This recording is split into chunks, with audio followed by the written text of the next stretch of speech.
할렐루야. 인사하시겠습니다. 잘 오셨습니다. 인사하시겠습니다. 예.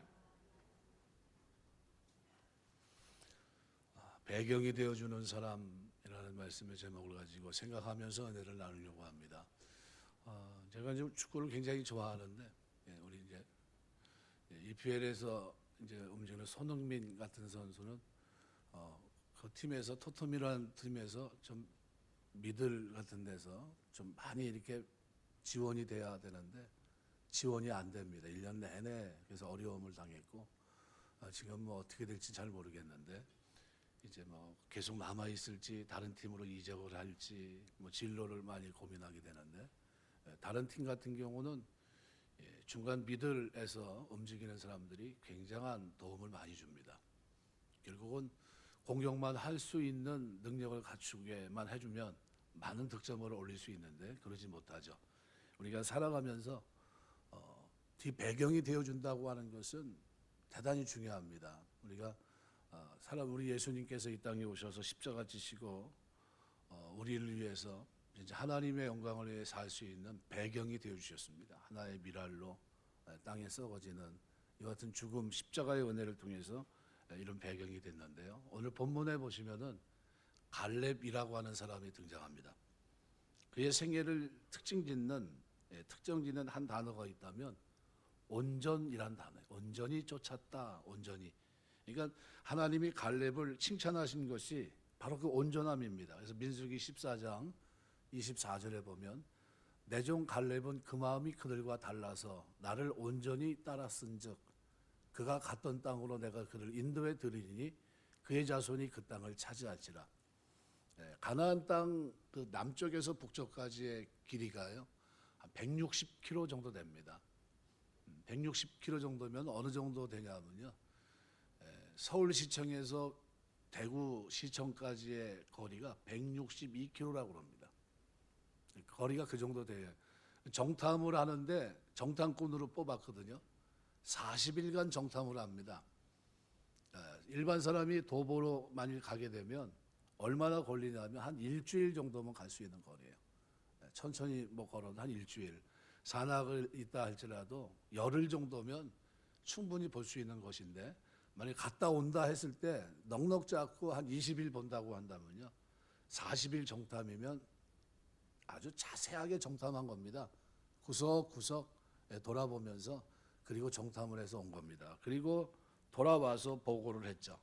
그 보고를 들으면서 하나님은 그의 보고를 마음이 흔들리지 않았던 온전한 보고다 하면서 그를 축복합니다. 그런데 이 온전이라고 하는 것은 결코 쉽지 않습니다. 아브라함이 기근을 만나 애굽으로 내려갔을 때 이제 가정을 위해서 남편이지만 자기 아내를 누이라고 속입니다. 이유는 뭡니까? 아내를 뺏길 확률이 대단히 높고 그것 때문에 내가 죽을 수도 있다 생각을 했던 거예요. 그래서 온전하게 남편으로서의 죽으면 죽으리라 하는 어떤 자세보다는 혹시 문제가 생기면 나는 살아야지 하는 그런 생각 때문에 결국은 어떻게 됐습니까? 아내를 뺏겼죠. 근데 누가 찾아줍니까? 하나님이 찾아주세요. 그렇게 좀 부족합니다.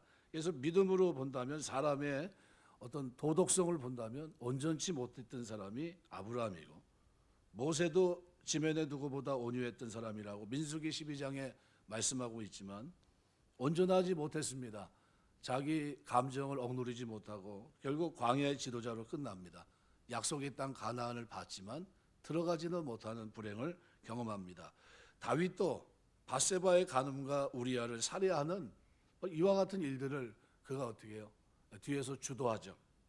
결국은 발각이 됐고 그로 인해서 온전치 못한 다윗의 모습도 성경은 기록하고 있고요. 그의 아들 솔로몬도 처음에 일천번제를 들으면서 하나님의 은혜를 구하며 진짜 열린 마음을 가지고 시작을 했지만 그러나 온전하지 못한 삶으로 미끄러집니다. 근데 오늘 본문에 여호수아 갈렙은 온전하다는 그런 소리를 들었습니다. 시종일관 똑같다는 거예요. 말씀을 바라보고 말씀의 성취를 위해서 기다리면서 또 그 길을 걸어갔던 그 사람이 바로 여호수아 갈렙입니다. 그런데 특별히 특징적인 것은요, 유다 지파의 대표가 갈렙이었다는 거예요. 유다 지파는 싸움에 나갈 20세 이상의 용사를 추렸을 때요. 얼마나 되냐면요. 여호수아 1장 27절 보면 74,600명입니다. 정탐꾼으로 가는데 대표를 한 사람 뽑았는데 뽑힌 사람이 누구냐면요. 이 갈렙이에요. 당시 나이가 40세입니다. 민수기 13장 6절, 여호수아 14장 7절. 그러니까 나이가 40세인데 7만 명이 넘는 많은 장정들, 싸울 수 있는 능력을 갖춘 사람들 중에 대표다. 그러면 어떤 사람 정도, 어느 정도 될까요? 누구 말만 따라 날고 기는 사람일 겁니다. 뭐 보통 똑똑한 사람도 아니고요. 뭐 체력적으로도 그렇고요. 믿음으로도 그렇고 뭐 문제가 없는 겁니다. 유다 지파는 광야 행진할 때 선봉에 섰고요. 전쟁을 할 때도 항상 맨 앞에 섰던 지파가 유다 지파입니다. 그러니까 레아의 넷째 아들이었지만 루벤을 대신해 이스라엘의 실질적인 장자 혈통으로의 특권을 그 지위를 부여받은 지파가 유다 지파입니다. 창세기 49장 8절에서 12절. 그러니까 유다 지파는 이사갈 지파, 스불론 지파와 함께 핵심 군단을 이루면서 뭐 여러 가지 일들을 진행할 때 항상 중심입니다. 정탐꾼 유다 지파의 대표로 선발된 갈렙은 더더구나 바로 그런 사람이에요. 그런데 그 배경은 에돔임입니다. 에돔. 그러니까 선조들의 혈통을 벗어야 될 텐데 이것 때문에 결국은 발목이 잡혀서요. 우리가 보통 평상시는 괜찮은데요. 역사의 부대에 둘 중에 하나를 뽑으라 그러면 그때 뭐가 나옵니까? 그 사람이 신분 조회가 나옵니다. 그 사람이 누구고 어디서 왔고 이런 얘기가 나오거든요. 국회의원 선거하면 대부분 그렇죠. 평상시는 다 좋은데 뭐 좀 세우려고 그러면 장관 뭐 임명한다든가 하면 꼭 문제가 되죠.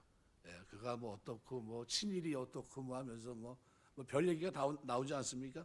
마찬가지예요. 이 사람도 여호수아 갈렙을 놓고 백성들이 선택을 하려고 했을 때 제일 문제가 됐던 건 뭘까요? 에돔임이라는 겁니다. 에서의 후예예요. 그러니까 정통 유다 지파의 이론으로 당당히 뭐 이렇게 자부하기에는 신분이 그다지 좋지 못했죠. 갈렙은 그나스 족속입니다. 그나스 족속. 굉장히 어려움이 있었습니다. 그래서 이제 역사의 무대에서 이때 정탐할 때 한번 등장하고 그리고 맨 마지막에 한번 등장합니다. 그러면 45년 동안 다 어디 갔었던 거가요? 음으로 양으로 그 이스라엘 백성이 어릴 뒤에 여호수아를 중심으로 해서 다시 약속의 땅을 향해 나아갈 때 그때 쓰임 받았습니다. 그런데 어디에 쓰임 받았는지 성경 기록하지 않아요. 그런데 중요한 순간에 드러납니다. 그래서 민수기 34장 18절 19절 말씀에 보면 너희는 또 기업의 땅을 나누기 위해 각 지파에 한 지휘관씩 택하라. 그 사람들의 이름은 이러하니 유다 지파에서는 여분네 아들 갈렙이요 이렇게 표현해요. 그러니까 언제 등장하냐면요. 정탐할 때 한번 등장하고요. 나중에 땅을 분배할 때 그때 등장합니다. 그 사이에 공백기는 뭐였을까요? 보이지 않습니다. 이 모양 저 모양으로 섬겼을 겁니다. 이것이 갈렙이에요. 그러니까 오늘 여호수아 14장에는 두 가지 이야기가 담겨 있는데 이제 전쟁을 마치고 가나안 땅을 12지파에게 분배합니다. 85세 된 갈렙이 특정 지역의 땅을 요구하는 내용이 나오고요. 그리고 갈렙이 받은 축복을 오늘 본문은 다룹니다. 제비뽑기를 주관한 사람들에 대해서 14장 1절은 이것은 이스라엘 자손이 가나안 땅에서 받은 기업, 제사장 엘리야슬과 눈의 아들 여호수아와 이스라엘 자손 지파의 족장들이 분배한 것이다 하면서 쭉 나오는데요. 갈렙이 이때 요구한 것이 있습니다. 오늘 본문 6절입니다. 제비뽑기를 땅 분배가 시작이 됐는데 85세 된 노인 갈렙이 갑자기 나와서 뭔가를 요구합니다. 여호수아에게 말하되 여호와께서 가데스 바네아에서 나와 당신에 대하여 하나님의 사람 모세에게 이르신 일을 당신이 아시는 바라. 그 산지를 내게 달라는 겁니다. 그러니까 유다 지파는 서열상 장남은 아니지만 이스라엘이 행군할 때 광야에서 움직일 때 장자 지파입니다. 그 유다 지파의 대표로 갈렙이 여호수아 앞에 나와서 요구를 합니다. 갈렙이라는 히브리어에 담긴 뜻은 사자새끼라는 뜻입니다. 이런 이름의 의미를 가진 85세 노인 갈렙이 오늘 12절에 이런 요구를 해요. 그날에 여호와께서 말씀하신 이 산지를 지금 내게 주소서.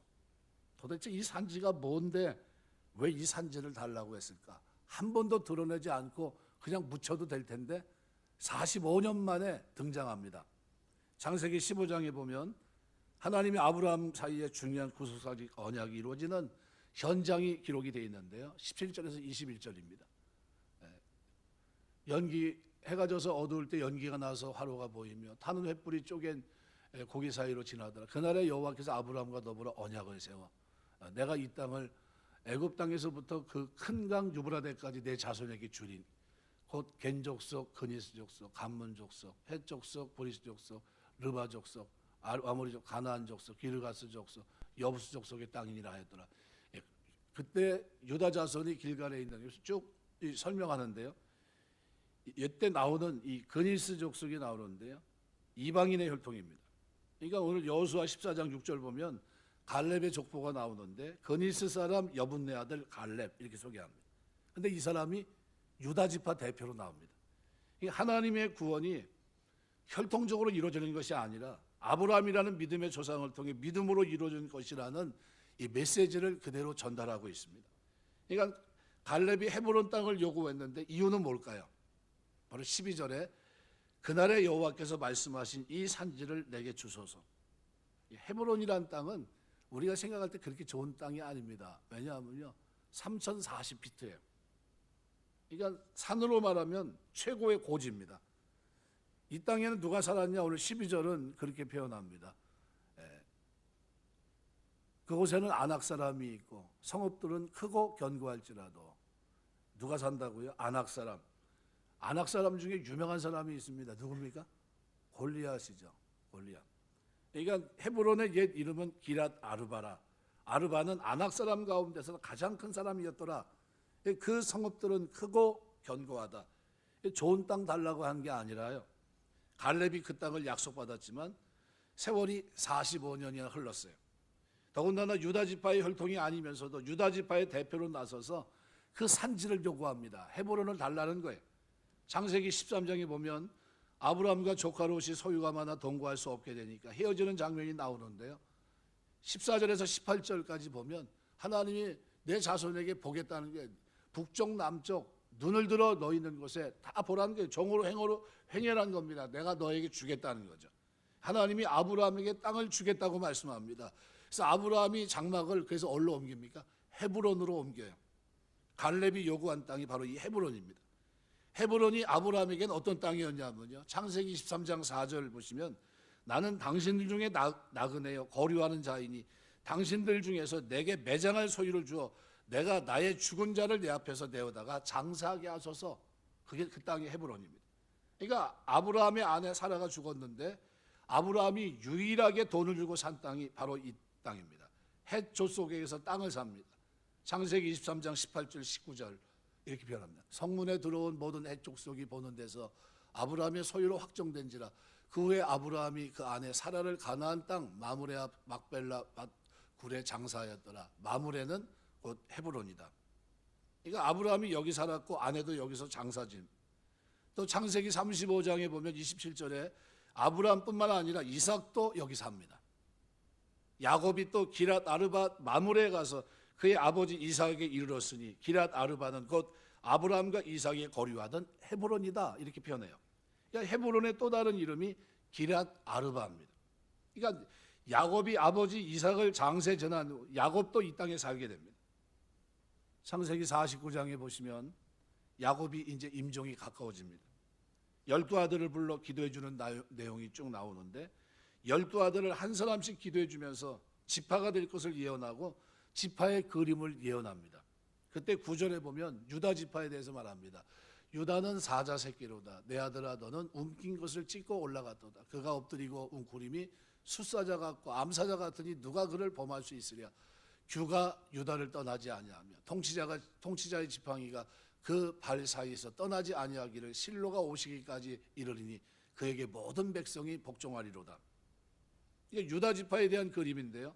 갈렙이라는 히브리어의 뜻이 사자 새끼입니다. 그러니까 갈렙이 유다 지파의 대표로 나왔어요.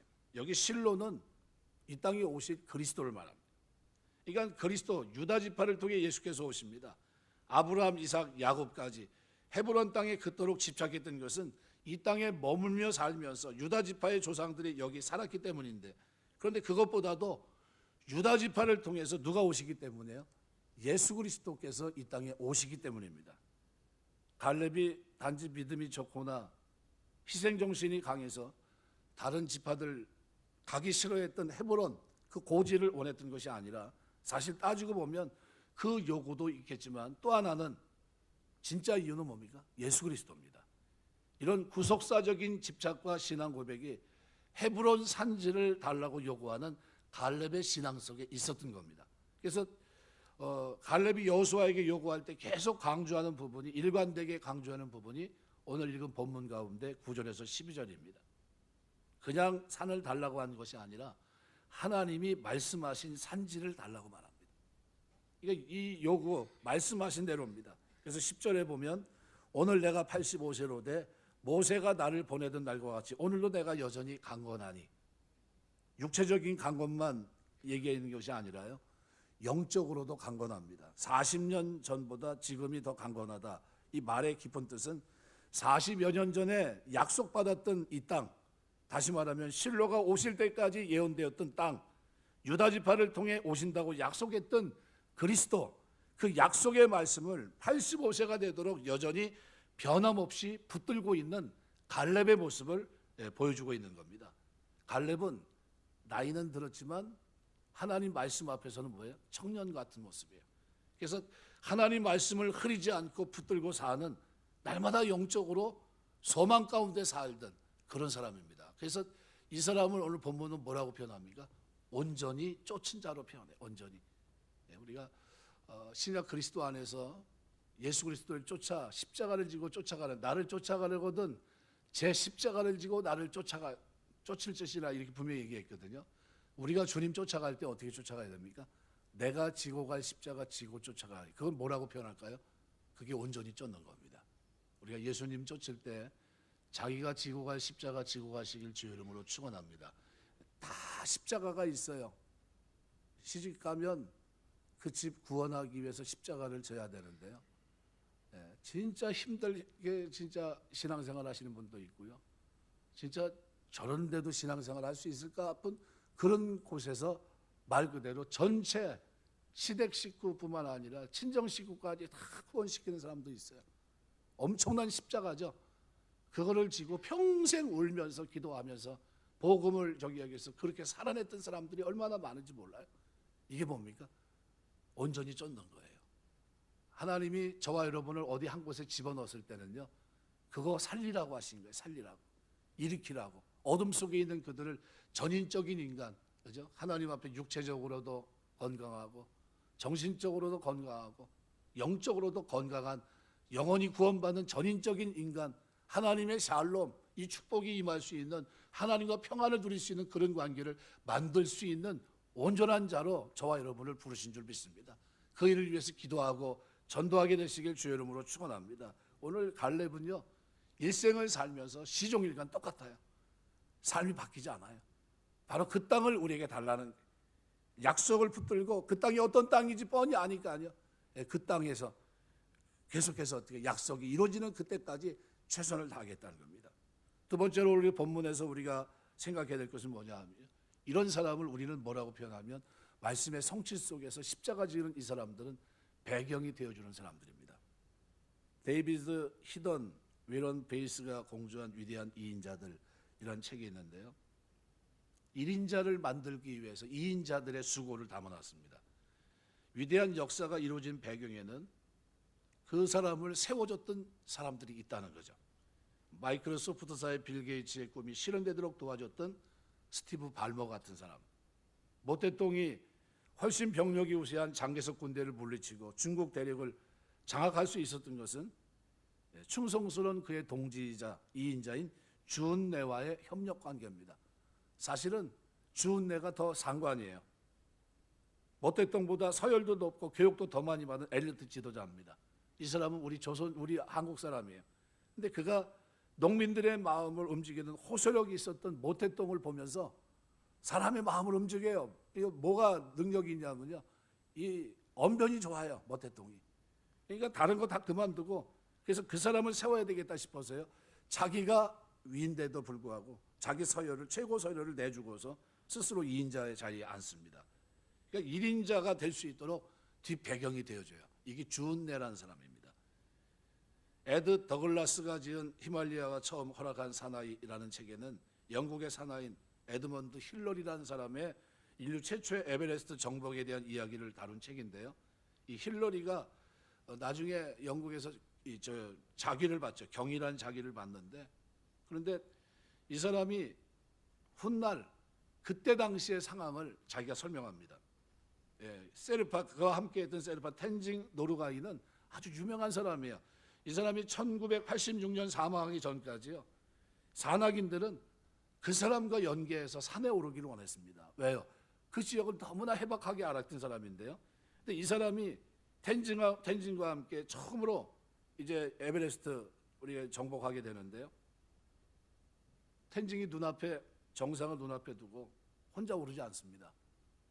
왜냐하면 힐러리가 와야 되는데 쳐졌어요. 30분이나 뒤쳐졌습니다. 공기가 없는 그곳에서 30분이면 엄청난 차이거든요. 근데 기다립니다. 그리고 마침내 에베레스트를 함께 정복하게 됐는데 그 수고는 누가 한 겁니까?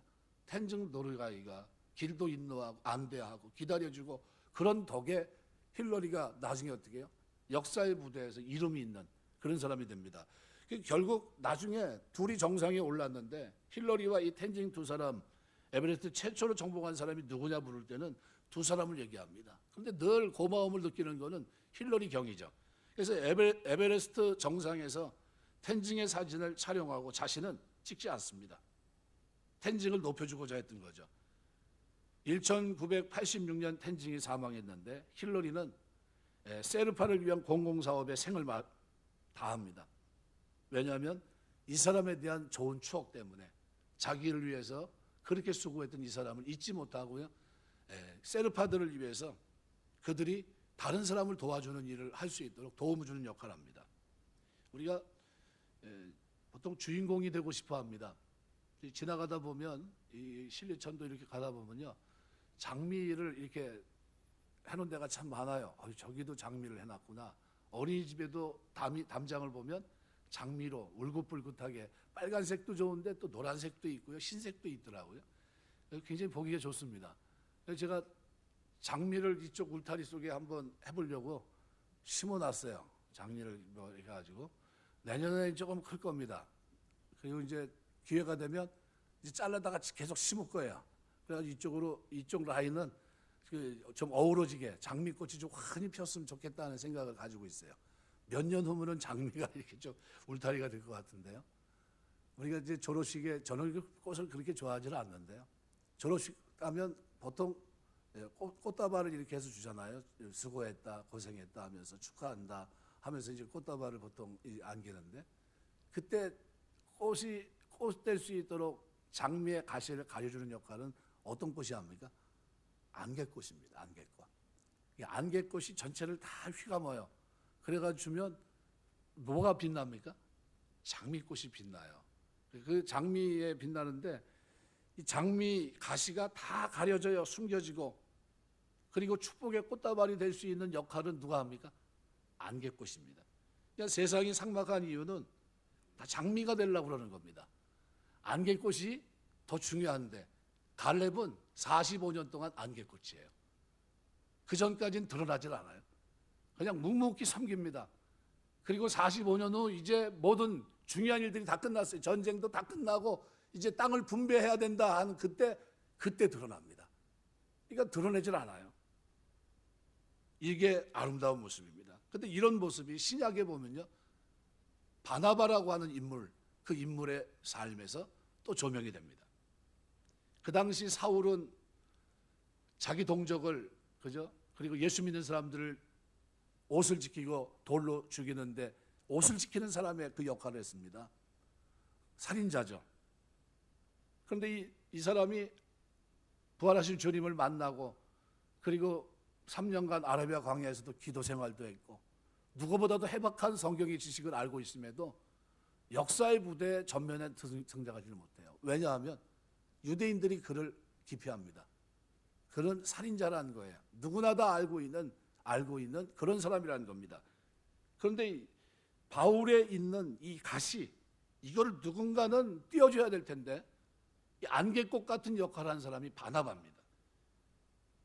다메섹에서 주님 만나 그리스도인이 되었고 그의 변화를 믿는 사람은 하나도 없었지만 그의 신원을 보증하고 사도들에게 소개하면서 그를 성공적으로 안디옥 교회 성공적인 목회라는 중에 다소지방에 있던 자기 집에 고향에 돌아가서 주저앉고 있었던 거의 한 10년의 세월을 보내고 있었던 이 사울을 데리고 옵니다. 그리고 함께 목회를 해요. 그리고 바울을 무대 위로 끌어올려 놓습니다. 그리고 마침내 바울은 장미가 돼요.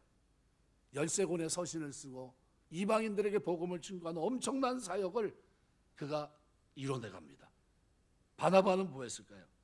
선교에서 탈락했던 마가, 이 마가를 위로해주고 세워주고 이 사람을 또 어떻게 해요? 다시 일할 수 있도록 끌어내주는 안개꽃 같은 역할을 해요. 바나바는 성경에 별로 특징적으로 한 일이 별로 없어요. 성경을 쓴 것도 없고 열심히 한 것 같은데 주변에 누굴 세워줍니까? 장미꽃 같은 존재들을 세워줘요. 그래서 14권 우리가 알고 있는 마가복음 그리고 바울이 기록한 13권의 서신 누구 때문에 기록이 된 겁니까? 신약의 절반이 결국은 바나바라는 사람 때문에 결국은 기록이 됐던 겁니다.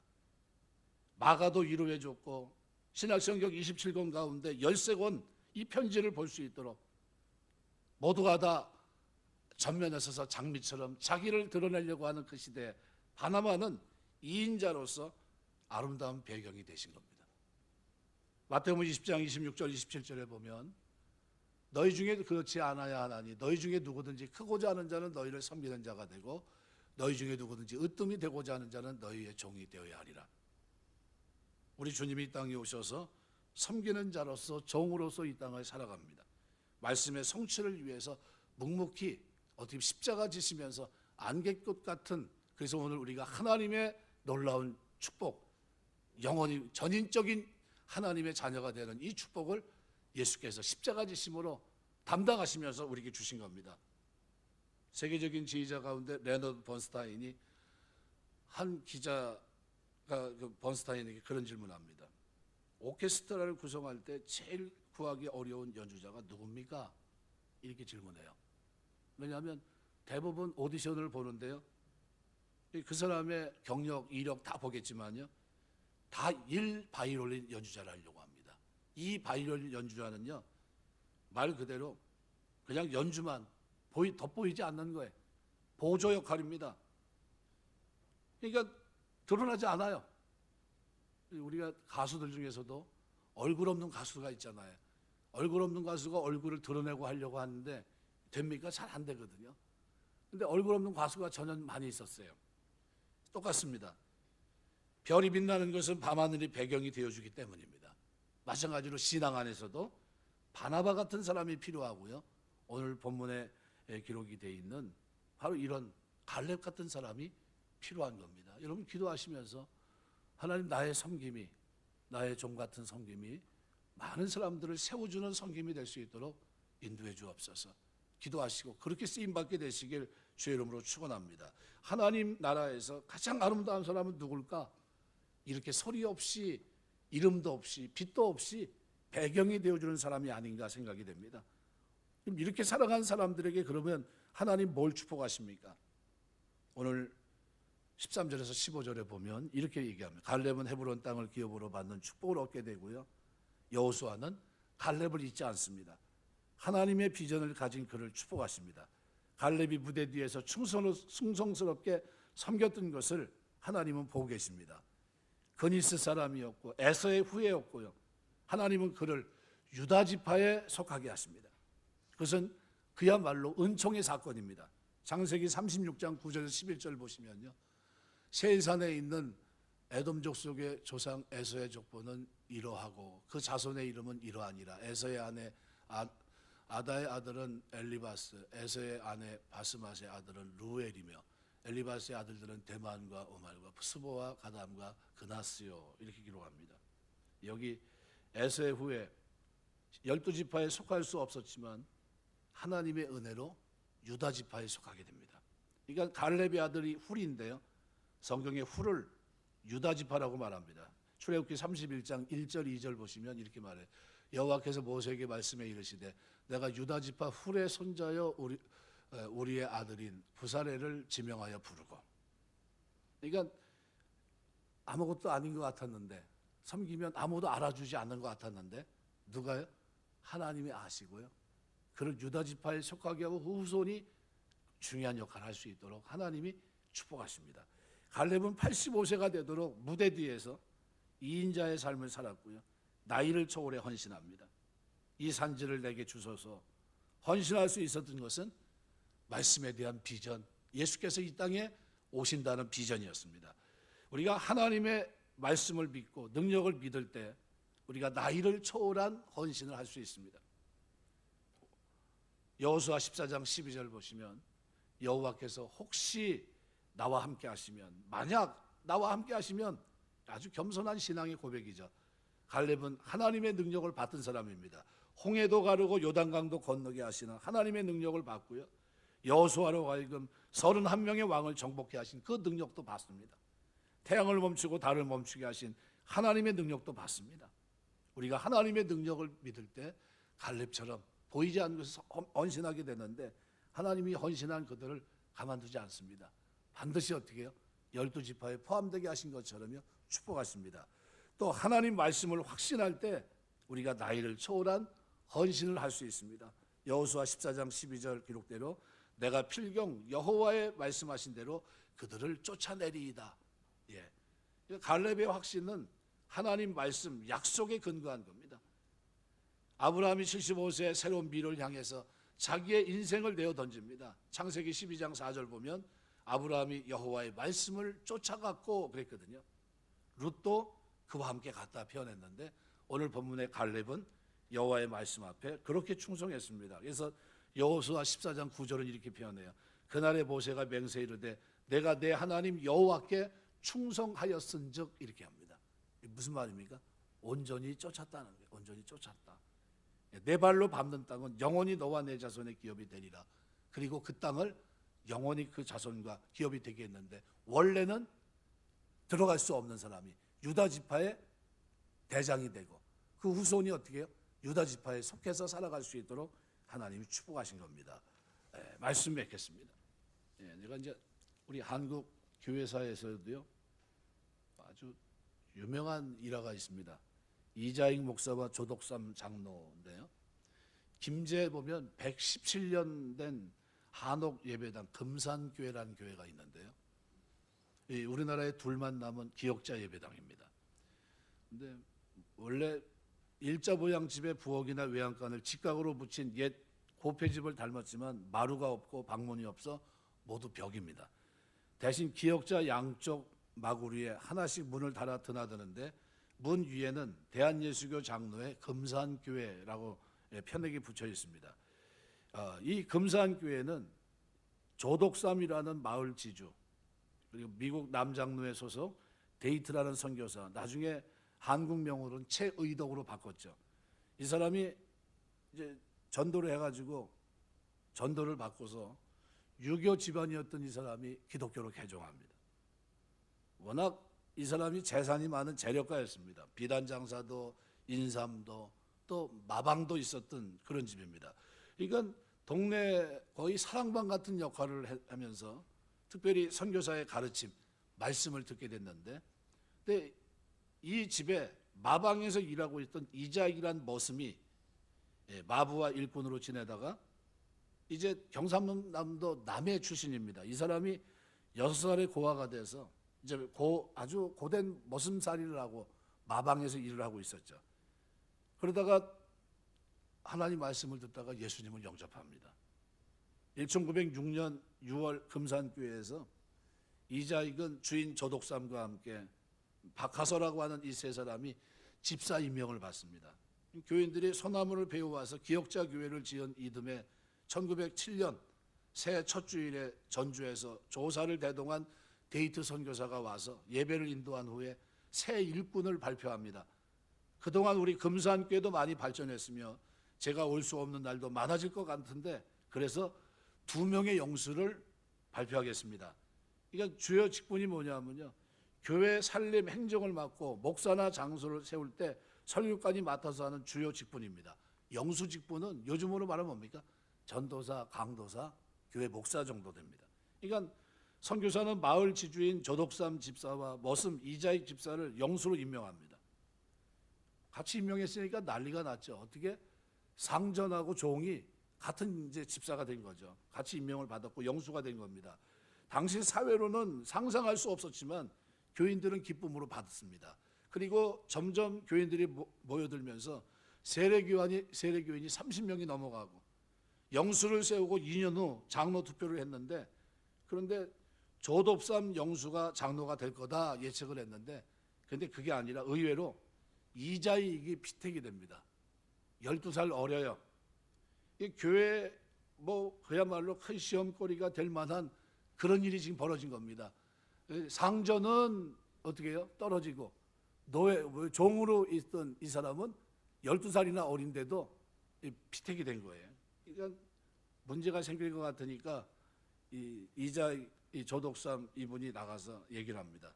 우리 금산교회에 참으로 훌륭한 일을 했는데 저희 집에서 일하고 있는 이자기 영수는 저보다 신앙의 열의가 대단합니다. 잘 된 겁니다. 그러면서 감사 인사를 드려요. 잠잠하게 됐죠.